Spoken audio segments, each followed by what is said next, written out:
Helo, fy enw yw Llunos Lloyd ac rwy'n swyddog pwnc Cymraeg yn Cybac. Mae'r cyflwyniad hwn yn egluro i chi beth fydd strwythur a chynnwys y fanyleb ddiwygiedig Tygau Llenyddiaeth Gymraeg.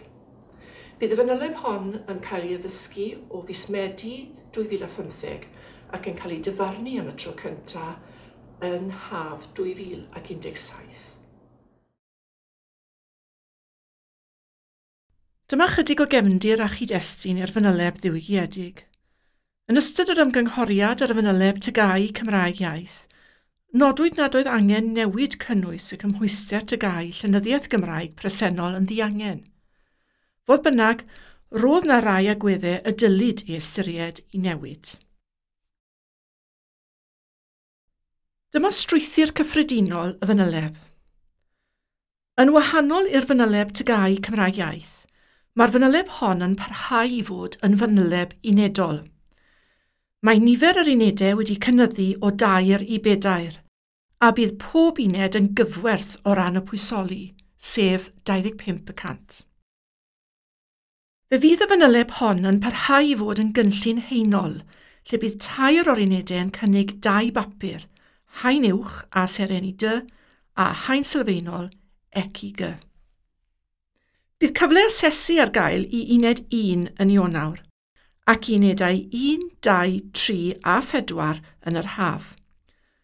Y cyfle cyntaf i asesu uned 1 yn Ionawr fydd Ionawr 2017, a'r cyfle cyntaf i asesu unedau 2, 3 a 4 bydd Haf 2017. Mae unedau 1 a 2 yn bapurau ysgrifenedig.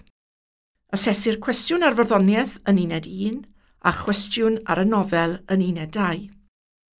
Bydd asesiad llafar uned 3 yn digwydd trwy arholiad. Bydd asesiad di-arholiad i dasgu ysgrifenedig yn uned 4. Mae uned 1 yn bapur arholiad ar farddoniaeth. Bydd yr uned hon yn pwysoli 25%. Mae hwn yn bapur 1 awr a 15 munud. Bydd gofyn i'r ymgeiswyr astudio nifer o gerddi gosod mwyn eu trafod yn yr arholiad, ond ar yr un pryd bydd disgwyl iddynt fedru ymateb i gerddi nas astudiwyd o'r blaen. Mae'r cerddi gosod wedi ei nodi yn y fanyleb ar dudalen 7, ac maent i'w gweld yn y gyfrol Fesul Gair sydd wedi ei golygu gan Tudur Dylan Jones. Bydd ymgeiswyr haen uwch yn astudio 10 cerdd osod, tra bydd ymgeiswyr haen sylfaenol yn astudio 6 o'r cerddi hynny. Yn yr arholiad bydd rhaid i'r ymgeiswyr gymharu cerdd osod a cherdd nas astudiwyd o'r blaen. Bydd y 2 gerdd yn ymddangos ar y papur. Gall y gerdd nas astudiwyd o'r blaen ddod o'r gyfrol Fesul Gair neu o ffynonellau eraill, megis cyfrolau barddoniaeth, cylchgronau, neu o bosib gallant gael eu comisiynu. Ni fydd dewis ar y papur, 1 cwestiwn gorfodol fydd.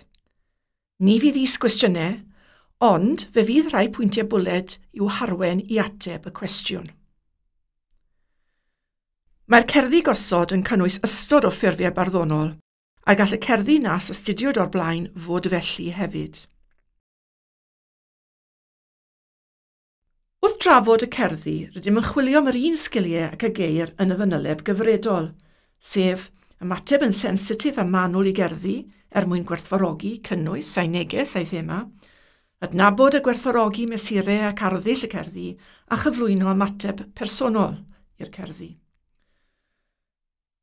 Y math o gwestiwn a sodir sydd wedi newid a'r ffaith ein bod yn cynnwys cerdd nas astudiwyd o'r blaen yn rhan o'r cwestiwn. Gellir dweud felly y bydd mwy o bwyslais ar ddatblygu sgiliau gwerthfawrogi llenyddiaeth yr ymgeisydd, fel bod yr ymgeisydd yn medru gwneud hynny'n annibynnol yn hytrach na dibynnu normodol ar nodiadau athro neu athrawes. Ar y sleid hwn, fe welwch enghraifft o gwestiwn haen uwch ar y cerddi. Y 2 gerdd dan sylw yw'r gerdd osod eifionydd a'r gerdd nas astudiwyd o'r blaen glas. Yn y cerddi, cer darlun o le hyfryd. Gofynir i'r ymgeiswyr i gymharu'r 2 gerdd gan ddangos sut maen nhw'n debyg neu'n wahanol. 1 cwestiwn yn hytrach na nifer o is-gwestiynau sydd yma. Rhoddir rhai cyfarwyddiadau mewn pwyntiau bwled i gynorthwyo ymgeiswyr i ateb y cwestiwn yn llawn. Gall ymgeiswyr ddilyn y pwyntiau bwled hyn wrth ateb y cwestiwn. Fodd bynnag, gallan sôn am grefft y bardd wrth iddy'n trafod ei syniadau, ynghyd â dangos ei ymateb personol i'r syniadau hynny. Disgwylir bod ymgeiswyr yn cymharu'r ddwy gerdd. Mae modd iddynt gymharu'r ddwy gerdd yn gyson wrth ateb, neu gallant drafod un gerdd yn gyntaf ac yn yr ail gerdd gan dynnu'r trafodaeth ar y ddwy gerdd ynghyd ar y diwedd mwyn eu cymharu. Defnyddir yr un sgil yn y gwaith diarholiad ar y straeon byrion. Ar y sleid hwn, fe geir enghraifft o gwestiwn haen sylfaenol. Y ddwy gerdd dan sylw yma yw Tai Unos fel y gerdd osod a'r gerdd Prifddinas Caerdydd yn dihuno fel y gerdd nas astudiwyd o'r blaen. Y thema fan hyn yw'r darlun o ddinas. Yr un yw'r cwestiwn yma a'r haen uwch, ond ei fod wedi eirio ychydig yn wahanol, gan roi ychydig mwy o gymorth i'r ymgeiswyr wrth ystyried sut i fynd ati i drafod cynnwys y cerddi. Rhoddir hefyd ganllaw iddynt o ran nifer lleiafswm yn nodweddion arddull y disgwylir iddynt eu trafod.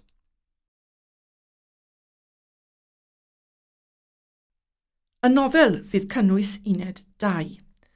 Mae'r papur arholiad hwn hefyd yn 1 awr a 15 munud. Mae'r nofelau sydd yn y fanyleb gyfredol yn parhau yn y fanyleb newydd.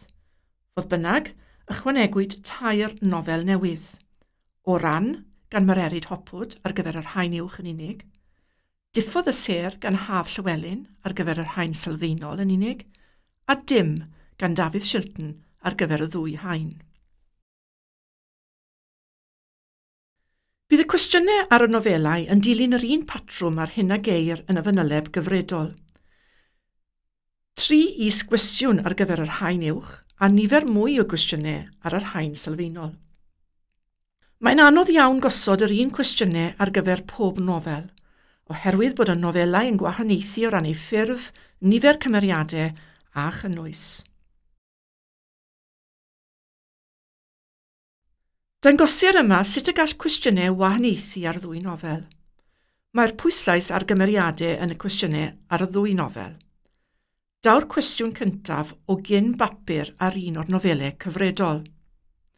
Mae'r ail gwestiwn yn gosod dyfyniad am gymeriad i ymateb iddo. Mae eisiau sicrhau bod yr ymgeiswyr yn darllen y cwestiynau yn ofalus, gan fod y ddau yn gofyn am sgiliau dadansoddi a meddwl yn annibynnol ac nid dibynnu ar nodiadau a'r gymeriadau yn unig. Fe drown yn awr at uned 3 ar arholiad llafar. Does dim newid yn yr uned hon o ran y testunau gosod na'r dulliau arholi. Mae'r meini prawf yn y cynllun marcio wedi aros yr un fath ar hyn a geir yn y fanyleb gyfredol, ac mae cyfanswm y marciau hefyd yr un fath. Yr unig newid yma yw bod pwysoli'r uned wedi gostwng 5% o 30% yn y fanyleb gyfredol i 25% yn y fanyleb newydd. Mae'r ddwy uned lle ceir papurau ysgrifenedig gyda'i gilydd bellach yn cyfri 50% at y pwysoli, tra bod papur cyfatebol yn y fanyleb gyfredol yn werth 45%.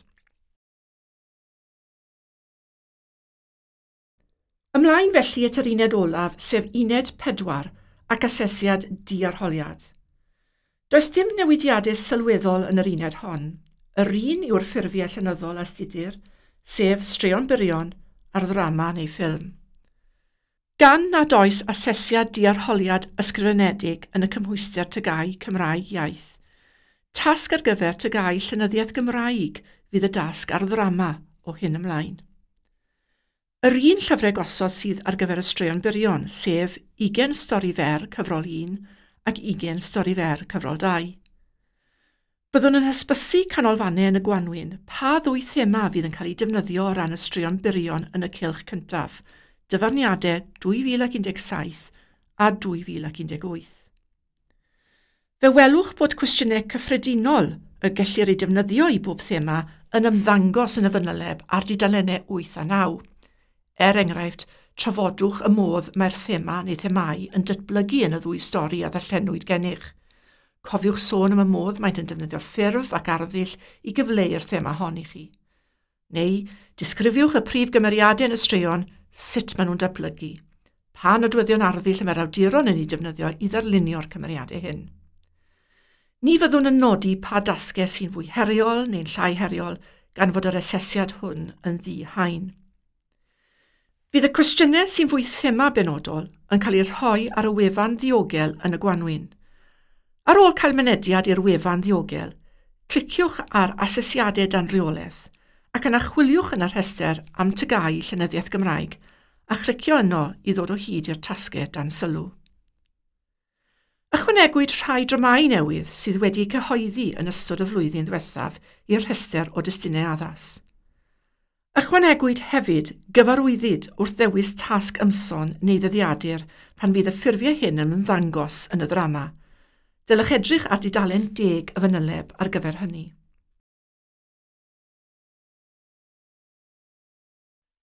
Fe edrychwn yn fanylach yn awr ar gyflawni tasgau ar y straeon byrion. Mae yna nifer o gyfarwyddiadau yn y fanyleb ar sut i gyflawni tasgau di-arholiad, ac mae'n bwysig iawn bod canolfannau yn dilyn y cyfarwyddiadau hynny'n ofalus. Mae'r cyfarwyddiadau yno i sicrhau bod yna gysondeb o un ganolfan i'r llall yn y modd y gweinyddu'r tasgau hyn. Hoffwn dynnu sylw at rai o'r rhain.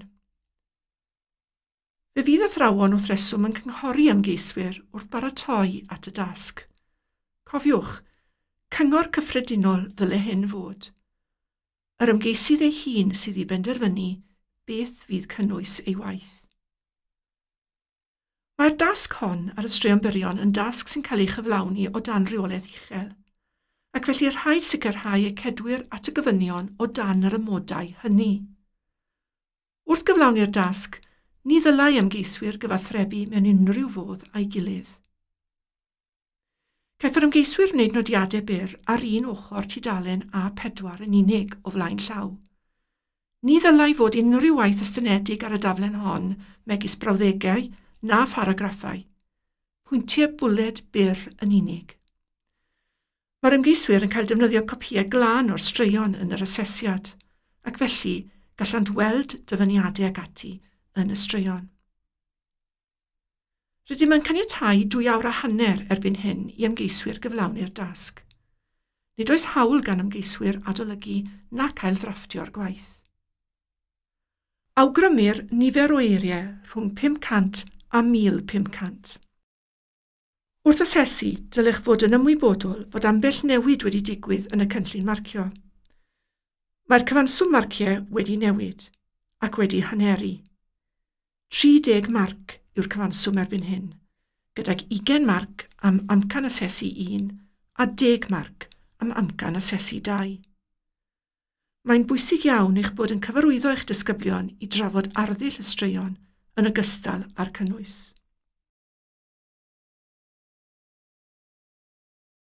Wrth gyflawni'r dasg ar ddrama, dylech gofio mai cyngor cyffredinol y dylech ei roi i'r ymgeiswyr. Yr ymgeisydd ei hun ddylai benderfynu ar yr hyn fydd yng nghynnwys ei waith. Rheolaeth ganolig sydd i'r dasg hon o ran ei chyflawni. Fodd bynnag, rhaid i'r dasg gael ei chyflawni o dan oruchwyliaeth anffurfiol yn y ganolfan. Ni ddylid caniatáu'r dasg hon gael ei chyflawni yn y cartref. Caniateir hyd at 2 awr i gwblhau'r dasg, a chaniateir ailddrafftio fewn yr amser hwnnw. Os oes unrhyw ailddrafftio'n digwydd, yna dylai ddigwydd cyn bod yr athro neu'r athrawes yn cywiro dasg a chyn i'r ymgeisydd dderbyn unrhyw farc am y dasg. Eto, ceir man newidiadau'r cynllun marcio, ac mae'r cyfanswm marcio wedi newid, 20 marc yn lle 40.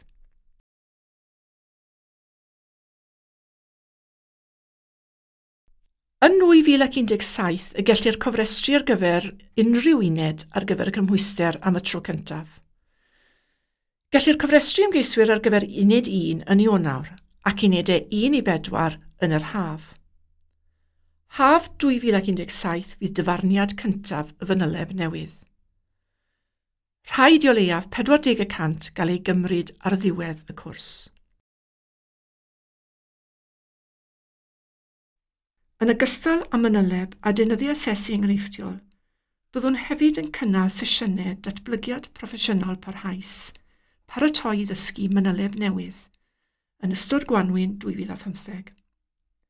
Byddwn hefyd yn y dyfodol yn darparu canllawiau athrawon ac yn anfon e-fwletin i ysbysu canolfannau am unrhyw ddyddiadau neu wybodaeth sy'n berthnasol i'r fanyleb newydd.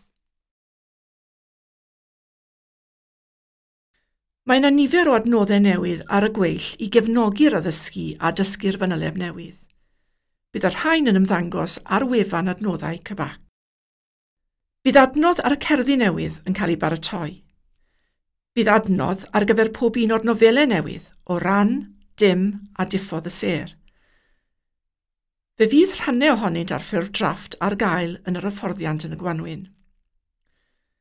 Disgwylir bydd fersiynau terfynol ar gael ar gyfer tymor yr haf 2015.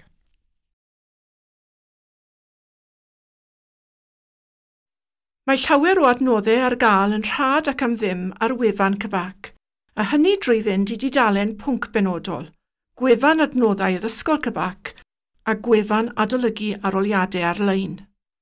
Gallwch hefyd gael adnoddau o siop CBAC. Os oes gennych unrhyw gwestiynau neu ymoliadau, yna cysylltwch â mi neu Katie Morris ar y cyfeiriadau e-bost a welir ar y sleid. Os oes gennych unrhyw gwestiynau hoffech chi gofyn i Lywodraeth Cymru am y fanyleb ddiwygiedig, yna ewch i wefan Cymwysterau Cymru a gallwch ofyn cwestiwn ar-lein. Mae'r cyswllt ar y sleid. Diolch i chi am wrando.